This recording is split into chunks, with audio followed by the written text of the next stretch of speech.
हाँ तो दोस्तों, एक बार फिर से आप सभी लोगों का पढ़ने और पढ़ाने वाली महफिल में दिल खोल करके हार्दिक स्वागत और अभिनंदन है। तो दोस्तों, पिछली वाली क्लास में हमने ट्रांसफार्मर के बारे में सीखा हुआ था और उम्मीद है कि आप सभी लोगों को ट्रांसफार्मर के बारे में बहुत ही अच्छे से समझ में आ गया होगा। आज हम लोग ट्रांसफार्मर पे उस क्वेश्चंस को लगाने वाले हैं जो क्वेश्चंस हमारे एग्ज़ाम में टपके हुए क्वेश्चंस हैं।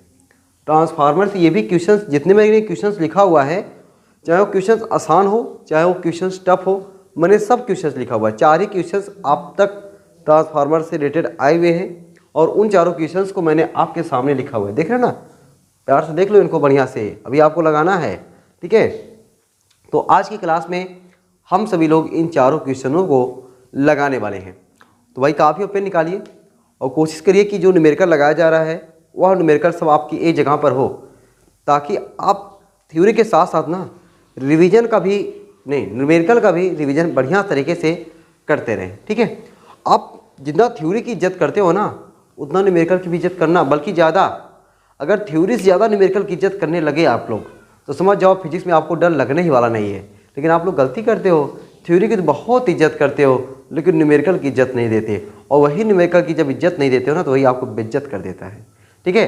तो बेइज्जत नहीं होना है, आपको करना क्या है, हमको बढ़िया तरीके से न्यूमेरिकल का भी इज्जत देना है, ठीक है। और बढ़िया तरीके से क्वेश्चन को हमको लगाना है, ठीक है। आइए आज हम लोग न्यूमेरिकल की खोपड़ी में छेद करते हैं और देखिए हमारे साथ साथ कैसे क्वेश्चन को हम लोग लगाते हैं ना।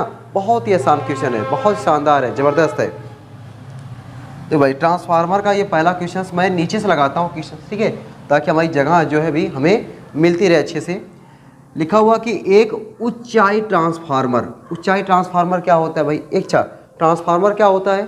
ट्रांसफार्मर वह होता है जो अन्योन्य प्रेरण के सिद्धांत पर काम करता है और यह प्रत्यावर्ती धारा के विभव को परावर्तित कर देता है। ट्रांसफार्मर 2 प्रकार का होता है, एक उच्चाई ट्रांसफार्मर, एक अपचाई ट्रांसफार्मर। उच्चाई ट्रांसफार्मर जो होता है वह निम्न विभव जो होता है उसको बढ़ाता है, निम्न विभव वाले प्रबल प्रत्यावर्ती धारा को, ठीक ना, निम्न विभव वाले प्रबल प्रत्यावर्ती धारा को उच्च विभव वाले दुर्बल प्रत्यावर्ती धारा में परिवर्तित करता है। इसमें फेरों की संख्या प्राथमिक में कम, द्वितीयक में ज़्यादा होती है ना। देखो मिलेगा भी आपको क्वेश्चन में सब। एक उच्चाई ट्रांसफार्मर के प्राथमिक व द्वितीयक कुंडलियों में फेरों की संख्याएं दिया हुआ है 100 और 800। तो प्राथमिक में जो फेरों की संख्या होती है उसको हम लोग क्या लिखते हैं? प्राथमिक में जो फेरों की संख्या होती है ना उसको हम लोग लिखते हैं एनपी। एनपी कितना दिया हुआ है? 100। एनएस द्वितीयक में फेरों की संख्या कितना दिया हुआ है? 800 दिया हुआ है। यदि प्राथमिक में 120 वोल्ट, प्राथमिक में वोल्ट दिया हुआ है तो उसको हम लिखेंगे वीपी।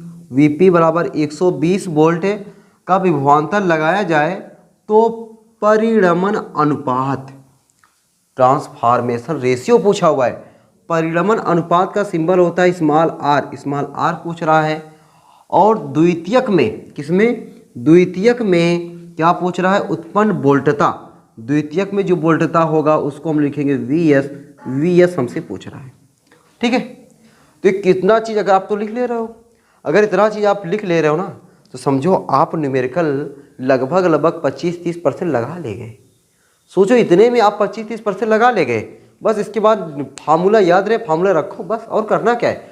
अब इतना चीज़ लिखने के बाद ना फार्मूला लगाने का आपको तरीका भी अच्छे से पता चल जाएगा।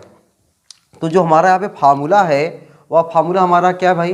फार्मूला हमने जो लिख के रखा हुआ है वह क्या रखा है? ES/EP बराबर VS/VP बराबर NS/NP बराबर IP/IS बराबर स्मॉल आर। ये लास्ट क्लास में हमने बताया था भाई, ये हमारा फार्मूला है और इस फार्मूले पे हम लोग ना जाने कितने न्यूमेरिकल को टपका देंगे। यही वो फार्मूला है, इसी फार्मूले पे हमको क्या करना है? न्यूमेरिकल को टपकाना है। अब ये फार्मूला आपको मिल गया। अब देखो कितना आसान है ये फार्मूला लगाना, बहुत आसान है। लेकिन आसान तो है भाई, लेकिन मेरे यहाँ जगह नहीं है। तो मैं चाहता हूँ कि आप ये क्वेश्चंस को नोट कर लो, ठीक है। इस क्वेश्चंस को नोट कर लो ताकि मैं यहाँ पे किस क्वेश्चंस को बता सकूँ, ठीक ना। उम्मीद है कि मैं साइड हो गया हूँ, आप वीडियो को रोक करके इस वाले क्वेश्चन को नोट कर लिए होगे, ठीक ना। अब मुझे जो चीज़ लिखना था मैं लिख लिया, जो चीज़ पूछा हुआ उसको भी मैंने लिख लिया हुआ है। तो अब मैं तो इसको मिटा ही सकता हूँ, ठीक है। इसको मैं मिटा रहा हूँ ना, क्यों मिटा रहा हूँ आप समझ गए, क्योंकि हमारे पास जगह नहीं है। तो जगह ना होने के कारण पहले वाले क्वेश्चंस को बिना लगाए ही मिटाया जा रहा है, क्योंकि हमने जो जो चीज़ ज़रूरत थी उसको हमने लिख दिया हुआ है ना। अब ये तो आपका फार्मूला हो गया। अब फार्मूले में देखो भाई, हमको एन पी एन एस दिया हुआ है, ठीक। वी पी वी एस पूछ रहा है, मतलब हम लोग इस वाले को साथ में ले लें। 5 चीज़ें हैं, ये इसके बराबर, ये इसके बराबर, इसके बराबर, इसके बराबर। हमको दो को उसको बराबर लेना है जिससे हमारा कोनो मान निकले, ठीक। तो क्या हम बराबर ले लें कि वी एस बटा वी पी बराबर एन एस बटा एन पी। वी एस का मान हमको चाहिए, वी एस की जगह पे वी एस रहने दो। वी पी का मान 120 दिया हुआ है बराबर एन एस का मान कितना है 800, एन पी का मान कितना है 100, ठीक। लो भाई देखो 2 0 से कट गया, 120 का 8 में गुणा हो जाएगा, वी एस बराबर 8 गुणे 120। तो वी एस बराबर कितना हो गया, 8 का गुणा कर देंगे, 8 0 0, 8 दूनी 16, 8 एक के 8 एक 9, 960 वोल्ट। लो भाई पहला हमारा आंसर आ गया, 960 वोल्ट, जो वी एस हमको चाहिए था। और क्या पूछा हमसे, परिणमन अनुपात आर पूछा हुआ है। अब आई तो पता नहीं है, इसको बराबर नहीं कह सकते, आर को इसके बराबर कह सकते हैं ना। सिंस आर बराबर क्या होता है एन एस बटा एन पी। आर बराबर एन एस का मान 800, एन पी का मान 100, कितना आ गया, आर बराबर 8। इसका कोनो मात्रक होगा, कोनो मात्रक नहीं है, क्योंकि एन बटे एन चाहे, अच्छा आर को हम इसके बराबर भी कर सकते हैं, आर को इसके बराबर भी कर सकते हैं, आर को इसके बराबर भी कह सकते हैं। दो समान राशियों का अनुपात है परिणमन अनुपात, इसलिए इसका कोनो मात्रक नहीं होगा, ठीक। तो ये रहा भाई आपका पहला क्वेश्चंस का शानदार आंसर, जो उम्मीद है कि आप सभी लोगों को समझ में आ गया होगा, ठीक है। अब आते हैं हम लोग अपने दूसरे वाले क्वेश्चन को सॉल्व करते हैं। मैं साइड हो गया हूँ, आप लोग इसको नोट कर लेना भाई, ठीक ना। वीडियो को रोकना, उसके बाद तुरंत नोट करना। अब आते हैं अपने दूसरे वाले क्वेश्चंस पर। दूसरा क्वेश्चन एकदम पहले वाले क्वेश्चंस की ही तरह है, जो पहले में दिया हुआ है वही सब दूसरे में दिया हुआ है, जो पहले में पूछा हुआ है लगभग वही चीज़ दूसरे में भी पूछा हुआ है। अब देखो हम लोग दूसरा कैसे लगाते हैं, क्वेश्चन लगाने का अपना वही तरीका पुराना, कि क्या क्या दिया हुआ है पहले उसको लिखना, फिर क्या फार्मूला लगेगा उस फार्मूले के बारे में विचार करना। अच्छा, इसमें भी ऊंचाई ट्रांसफार्मर है कि प्राथमिक व द्वितीयक कुंडलियों में फेरों की संख्याएं क्रमशः 100 व 400 हैं। अब की बार 800 की जगह पे 400 दिया है, तो डायरेक्ट लिखिए भाई एन पी बराबर क्या 100, एन एस बराबर 400। मजा आया। प्राथमिक में फेरों की संख्या यानी वी पी वोल्ट दिया भाई, वीपी नहीं, हाँ वीपी 120 वोल्ट हो। प्रत्यवर्ती विभवांतर लगाया जाए तो ज्ञात कीजिए। क्या, पहला हमें ज्ञात करना है परिणमन अनुपात, आर ज्ञात करना है। तो आर बराबर हम लोग क्या जानते हैं, आर बराबर होता है एन एस बटा एन पी। आर बराबर होता है एन एस बटा एन पी। एन एस का मान 400, एन पी का मान 100। लो भैया आर का मान आ गया 4, आंसर आ गया आर बराबर 4, ठीक। अच्छा, और क्या पूछा, द्वितीयक में उत्पन्न वोल्टेज, हमसे दूसरे में वी एस का मान पूछा हुआ है कि वी एस बराबर क्या, हम लोग अभी फार्मूला पढ़े हैं कि वी एस बटा वी पी बराबर एन एस बटा एन पी। वी एस बटा वी पी हमको कितना दिया है 120 दिया हुआ है बराबर एन एस का मान, एन एस बटा एन पी निकाले है ना भाई, एन एस बटा एन पी कितना है 400 बटा 100, 4 आया है, लोग लिख ही दे रहा हूँ भाई 400 बटा 100, ठीक है। तो वी एस हमको चाहिए, वी एस बराबर 400 बटा 100 कितना आएगा 4 गुणे 120। तो वी एस बराबर हमारा क्या हो गया 4 0 0, 4 दूनी 8, 4 1 4, 480 वोल्ट। लो भाई कितना आसान ना, सवाल क्वेश्चन आसान लग रहे हैं ना, मज़ा आ रहा है ना लगाने में, ठीक है। तो ये है ट्रांसफार्मर के न्यूमेरिकल। तो आपको आइडिया लग गया होगा ट्रांसफार्मर के न्यूमेरिकल जो है कितने इजी होते हैं, ठीक। चलो इसको मिटा दें। अब आते हैं तीसरे वाले क्वेश्चंस पर, ठीक है। ऊपर से मैं क्वेश्चंस नहीं लगा रहा, अगर ऊपर से लगाता तब ये तीसरा होता, तब भी तीसरा लिखनी है। अब हम तीसरा क्वेश्चन लगाने जा रहे हैं ना, हाँ।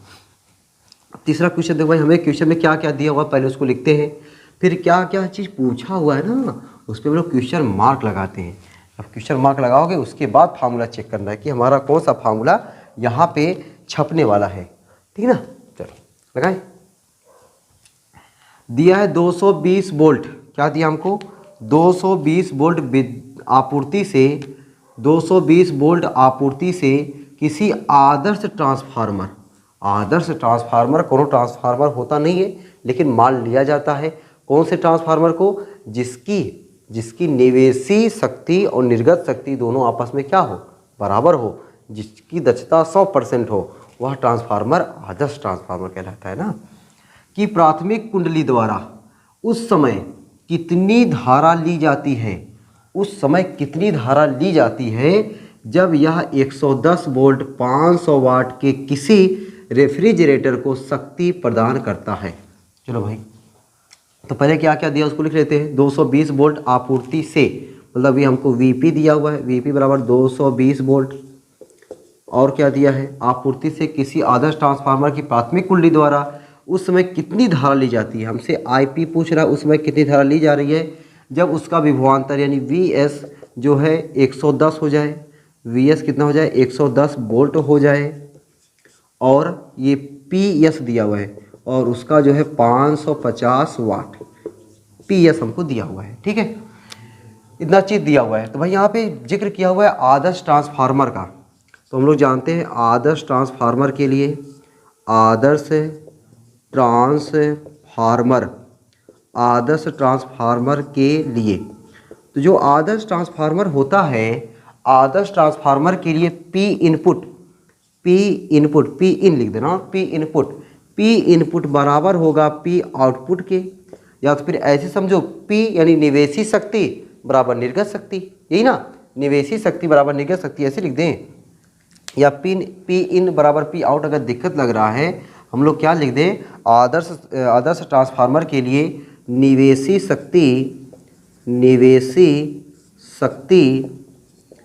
शक्ति बराबर क्या, निर्गत शक्ति। ठीक है, अब निवेशी शक्ति में हमें कुछ दिया नहीं है, निर्गत शक्ति हमें दिया हुआ है 550 वाट। तो निर्गत शक्ति यानी Ps बराबर हमको कितना दिया, 550। निर्गत शक्ति Ps बराबर हम लोग लिख सकते हैं Vs गुणे Is, ऐसा लिख सकते हैं ना, Ps बराबर Vs गुणे Is, P बराबर होता है Vi, तो हमें Vs का मान दिया, यहाँ से Is का मान निकाल सकते हैं। तो Ps की जगह पे क्या लिखते हैं हम लोग, 550 बराबर Vs की जगह पे 110 गुणे Is। ठीक, ये 0 से कट जाएगा, 11 × 5 = 55, तो Is का मान हमारा आ जाएगा 5 एम्पियर। अब हमें Is कहीं क्वेश्चन में पूछा नहीं हुआ है, लेकिन हमें यहाँ पे Is निकला हुआ है। अब हम लोग कौन सा फॉर्मूला लगाएं, जब Vp Vs का मान पता है, तो Vp Vs और उसका संबंध I वाले से ना, तो हम लोग जानते हैं कि यह क्या, Vs बटा Vp बराबर Ip बटा Is। हमें किसका मान चाहिए, Ip का मान चाहिए, तो सबका मान रख देना भाई। Vs का मान पता है, Vs का मान 110 बटा Vp का मान 220 बराबर Ip का मान तो हमको निकालना है, और Is का मान हमको पता चला 5। 1 0 से कट गया, 11 दूनी 22, तो हमारा 5 बराबर हो जाएगा 2 गुणे Ip, क्रॉस मल्टीप्लाई कर दिया भाई। Ip बराबर क्या हो जाएगा, 5/2। 5/2 का मतलब क्या हुआ, 2 से 5 में भाग देना, 2.5 एम्पियर, 5 का आधा 2.5 होता है, 2.5 एम्पियर। ये हमारा आंसर हो गया। ठीक ना, आसान है कि नहीं, एकदम कीजिए, आसान है। बस केवल आपको यही फार्मूला बार बार यूज हो रहा है। अच्छा देखो, मैंने आपकी बार फार्मूला लिखा नहीं, वह 5 वाला फार्मूला ना, 5 वाले फार्मूले से हमको कौन सा चूज कर लेना है, ये चीज़ आपको तो आइडिया लग गया होगा भाई। ये 5 वाला फार्मूला फिर मैं लिख दे रहा हूँ, ES बटा EP बराबर VS बटा VP बराबर NS बटा NP बराबर IP बटा IS बराबर स्मॉल r। ये फार्मूला आप बार बार लिख करके इसको एकदम याद कर डालो। ठीक है, ये फार्मूला याद रहेगा, तो इस फार्मूले पे आप न्यूमेरिकल को क्या करोगे, झट से लगा दोगे। ठीक ना, तुरंत आप लगा दोगे और आपका आंसर आ भी जाएगा। अब आते हैं हम लोग अपने पहले वाले क्वेश्चंस पर ना। तो 3 क्वेश्चन हमने झटाझट लगा दिया, चौथा क्वेश्चन लगाते भाई, मैं साइड हो गया हूँ, नोट कर लिया करो। ठीक है, हर क्वेश्चन को जरूर नोट किया करें ना, क्वेश्चन लिख लिया करें। जितने भी क्वेश्चन मैं लगवा रहा हूँ सब बोर्ड में आए हुए क्वेश्चन हैं। ठीक है, हल्के मत लेना भाई, इसको हल्के में लोगे तो खुद हल्के हो जाओगे, और हल्का थोड़ी होना अपने को ना। चलो मैं क्वेश्चन मिटा ले भाई, हमारे पास पर्याप्त जगह है, क्वेश्चन मिटाने की कोई जरूरत है नहीं। क्या क्वेश्चन लिखा हुआ है, एक ऊंचाई ट्रांसफार्मर, लो ऊंचाई ट्रांसफार्मर बाहर आ रहा है ना, ऊंचाई आया ही नहीं।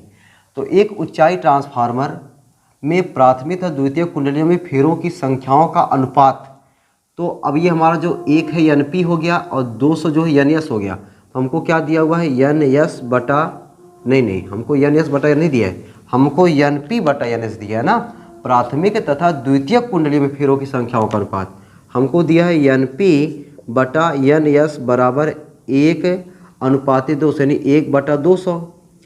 ठीक है, चलो और क्या दिया है, यदि इसे 220 वोल्ट की प्रत्यावर्ती लाइन से जोड़ दें, ठीक है, हमको क्या दिया है, वीपी दिया है, वीपी कितना दिया है, 200 क्या दिया हमको, 200 दिया है,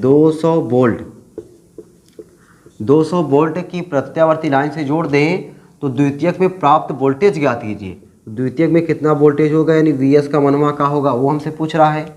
यदि प्राथमिक में धारा का मान, मतलब आईपी बराबर 2 एम्पियर हो, तो द्वितीयक में प्रवाहित अधिकतम धारा आईएस का मनवा भी हमसे पूछ रहा है। ठीक है, इतना चीज़ हमसे पूछ रहा है। अब देखो भाई हम लोग कैसे लगा देंगे, फार्मूला वही वाला, एक बार फिर यहाँ पे लिख दिया जाए, एकदम लिख दिया जाए। क्या फार्मूला है, ई एस बटा ई पी बराबर वी एस बटा वी पी बराबर एन एस बटा एन पी बराबर आई पी बटा आई एस बराबर स्मॉल आर। अब आपको इसमें से दो उन लोगों को साथ में रखना है जिनसे हमारा मान निकल जाए। ठीक है, मतलब दो को साथ में रखेंगे, 4 चीज़ें हो जाएंगी, और 4 चीज़ों में 3 चीज़ों का मान हमें पता होना चाहिए। एन एस एन पी का मान पता है, वी पी का मान पता है, वी एस का मान चाहिए, तो एन और पी वाले को साथ में रखता हूँ। तो अभी एन और पी वाले संबंध क्या है कि वी एस बटा वी पी बराबर एन एस बटा एन पी। ठीक है, अब यहाँ पे मान रखा जाए, वी एस का मान हमको चाहिए, चलो भाई वी पी की जगह पर हमें क्या रख देना है, 200 बराबर एन एस बटा एन पी, और हमको क्वेश्चन वाला क्या दिया है, एन पी बटा एन एस। तो जब इसका मनवा रखेंगे उल्टा कर देंगे, ये एन एस बटा एन पी करेंगे, ये भी उल्टा हो जाएगा, ये उल्टा हो जाएगा 200 बटा 1, ये क्या हो जाएगा 200 बटा 1।